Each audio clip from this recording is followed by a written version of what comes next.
Hi everyone and welcome, this is the Apostate Prophet. I hope you're having a great week. One of the main things when thinking about Islam is the... No, not this time. I'm talking about the No. Come on.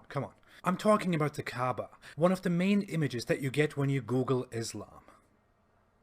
It is one of the main images because it is the most important location in Islam, the most important building. It's the center of Islam. It's the most venerated place and building in the world. Every Muslim has to turn towards the Kaaba when they pray. And Muslim pilgrims visit the Kaaba and have to circle it multiple times in a practice called tawaf. It is so important because it is believed to be the first building established for Allah, the one God. Although Allah doesn't need that building. Weird. Today the cube is surrounded by the greatest mosque, the Great Mosque of Mecca, or the Sacred Mosque. The Islamic belief on the origins of the Kaaba are very different from what an objective, non-Islamic research finds. According to Islamic belief, the Kaaba was built by Abraham, the forefather of Abrahamic religion, and he was told to build it by Allah. That is made very clear in Quran chapter 22, verse 26. Muslims believe that Ishmael, Abraham's first son, was given the blessing of the Kaaba so that his descendants would make an annual pilgrimage and a sacrifice feast at the Kaaba. Muslims believe that Ishmael was Abraham's religiously important and chosen son, although the Bible, where Abraham's story originated, says that God chose Isaac, not Ishmael. Ishmael is described as a warrior, and not the one who inherits his father's legacy. He is seen among many Jews as wicked but repentant, while Christians simply see him as Abraham's other wicked son. It is quite weird that Arab Muslims would make such a change in the biblical narrative and belief, and afterwards claim that Jews and Christians falsified the Bible. There are more differences than that, such as that Ishmael's mother Hagar, who is Abraham's handmaiden in the Bible, is suddenly directly Abraham's second wife in Islam. These changes appear probably because Arabs assume that they are descendants of Ishmael, while Jews are descendants of Isaac. But more to that at another time. Let's come back to the Kaaba. According to Islamic belief, Abraham built the Kaaba, Ishmael took care of it, and over generations it was revered by prophets and believers as Allah's house. That's why Muslims call it Baytullah, which means house of Allah. In the Quran it is also mentioned as sacred house, revered house, and so on. The black stone at one corner of the Kaaba is also believed to have been placed there by Abraham. But at the time of Muhammad, the Kaaba was held holy by Arab pagans, not by Christians and Jews. Muslims and some scholars close to Islam also claim that Christians and Jews regularly paid respect to the Kaaba, but there is no such evidence. As for how the Kaaba became a pagan site, Muslims explain that people became over time inclined towards polytheism and idolatry, which would explain why there were idols in the Kaaba during Muhammad's time. But the Kaaba, according to Islamic sources, was nevertheless dedicated to one God and was also a very important site because Mecca was a trade center that was visited by people of all kinds of beliefs. Again, according to Islamic tradition and belief, Muhammad started preaching at the Kaaba once he declared his prophethood. And after he was driven out of Mecca and fled to Medina, he came back again to conquer Mecca, and then he entered the Kaaba, destroyed all idols belonging to the pagans, let it clean out, and dedicated it again only to Allah. The destruction of other people's holy artifacts by Muhammad is ironically not seen as an aggression by Muslims. It is seen as a just cause because Muhammad claimed the Kaaba for Allah, his own God. Imagine founding a new religion, going to Mecca, destroying the Kaaba, building your own temple there instead, and saying, well, that's what my God told me. Imagine the Islamic outcry if that happened. Anyway, that's a summary of the Islamic view on the origins of the Kaaba. Now let's come to the non-Islamic, more realistic view. First off, as mentioned at the beginning, Muslims pray towards the Kaaba because the Quran says so, and because Muhammad did so. But that wasn't always true. When Muhammad began his prophecy, he wouldn't pray towards the Kaaba, but towards Jerusalem. Coincidentally, Jews pray towards Jerusalem too. They call it Mizrah instead of Qibla. Mizrah stands for east and stands for the direction of Jerusalem from the Jewish diaspora's perspective. Jews also used to pray towards Jerusalem when Muhammad was alive, and there were lots of them in and around Mecca. From an objective point of view, it looks very much like Muhammad started the prayer direction thing because Jews did the same thing, and he claimed that his religion came from the same origins. Now, very funnily, the direction of the prayer suddenly changed at some time and turned from Jerusalem towards Kaaba. According to early Islamic historian Tabari, who wrote a biography of Muhammad, Jews would mock Muhammad for using the same direction to pray, because Muhammad was hostile to them when they rejected his message, which sounded ridiculous to most of them.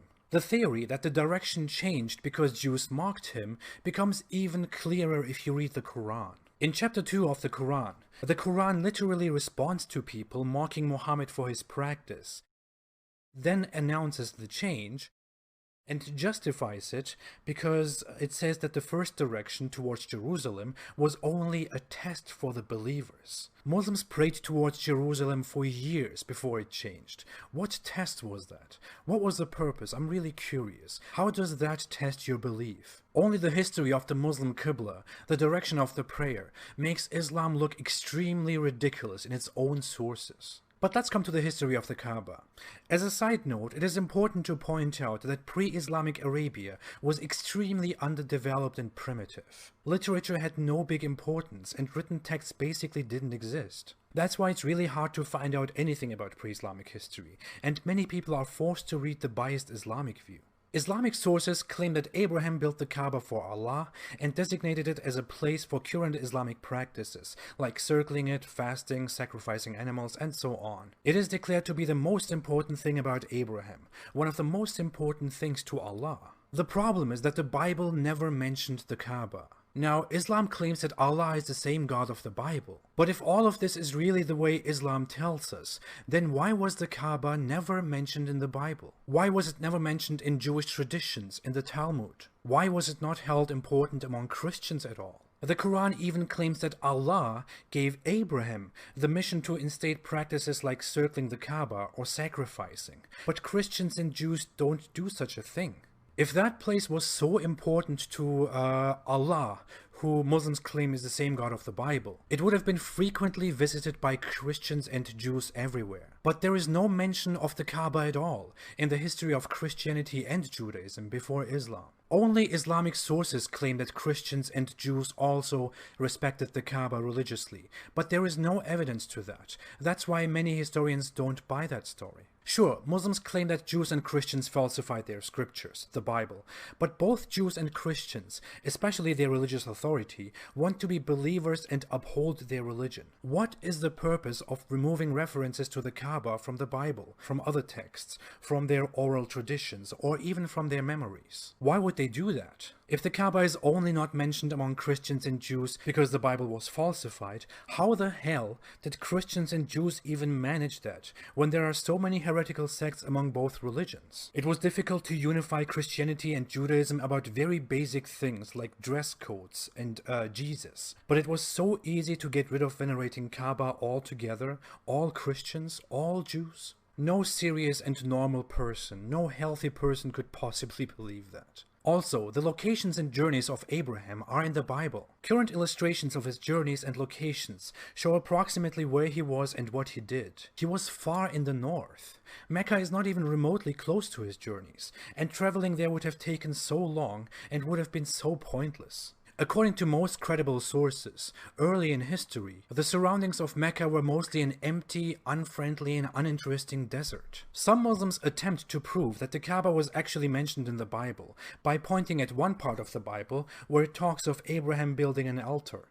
But according to the Bible, Abraham built several altars for God in multiple places, not only one. The same apologists who make such claims totally ignore that fact. Also, if Mecca and the Kaaba were so important to Abraham's God, wouldn't the Christian Romans have come down to Mecca and taken it? That brings us to our next point. The Romans didn't even touch anything close to Mecca, especially after becoming Christians. The closest point that was ever taken by the Great Roman Empire was a place called Hegra, which is today called Medain Saleh.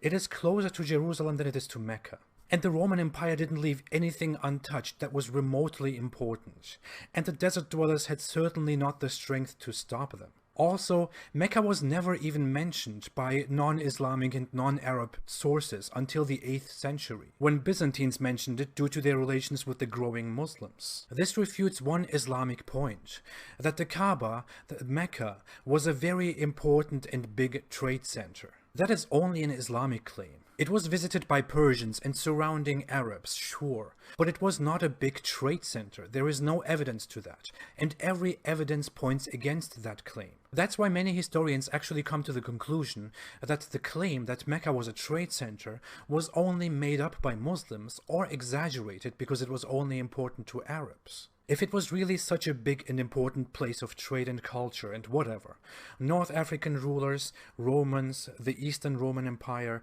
Persian empires and others wouldn't have ignored it, for sure. They would all have attempted to take it, but evidently no one, no matter from what belief, cared about Mecca until Muhammad was successful with his prophethood. All evidence that we have points toward the theory that the Kaaba was only built a few centuries before Muhammad, by Arab pagans, not by Abraham, not by Christians, not by Jews. By the weak Arab pagans that weren't remotely as big and strong as early Christians, Jews, and other religious groups. As mentioned, according to Islamic sources, the Kaaba was full of pagan idols, hundreds of them, and had other idols surrounding them. Because, you know, the Christians and Jews were totally not bothered that some pagans are messing with their holy site. They just thought, oh man, I'm just here to buy some things for my children. The main idol of the Kaaba was Hubal, who was the supreme god of the tribe that held the Kaaba, the Quraysh tribe, to which Muhammad belonged too.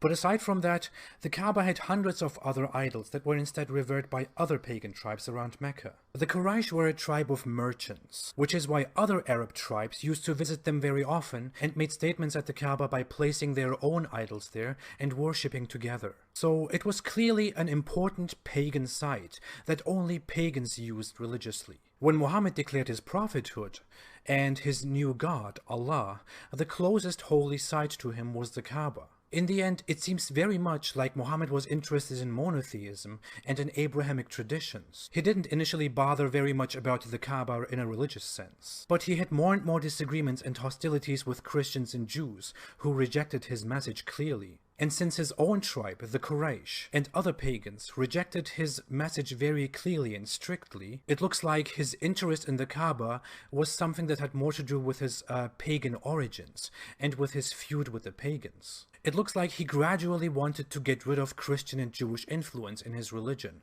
but he also wanted to get rid of the pagan pressure, because the pagans in Mecca didn't like him and wanted to prevent him from growing. So he designated the Kaaba as the center of his belief, as the direction of his prayer, just the way pagans used to. And he used this cause, conquered Mecca, captured the Kaaba for his own religion, but reinstated pagan practices like circling the Kaaba and venerating a black stone that was venerated before only by pagans. It looks very much like all of this is just a pagan thing. Nothing related to the Bible. Nothing to the God of the Bible, the prophets of the Bible, and nothing related to monotheism and Abrahamic religion. As said, there is simply not enough evidence about pre-Islamic Arabia, but all evidence that we have clearly points to this, that the Kaaba was only fancied by Muhammad due to paganism. There is just no evidence at all for Muhammad's and Islam's theories. That's why, from an objective, honest, and researching point of view, we can only come to the conclusion that the Kaaba is an Islamic issue, a pagan issue.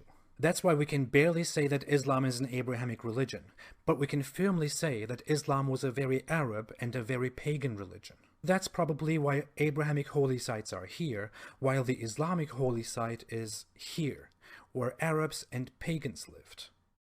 Or Muhammad just lost his compass. Thanks for watching. If you like this video, please don't forget to like, to subscribe, and to share. My videos are not monetized, so you can watch everything without any ads. If you want to support me and my work, you can support me on Patreon. The link is below in the description. Thank you all so much for your contributions, and thank you so much for every kind of support. Have a great weekend. Thanks again, and stay away from Islam.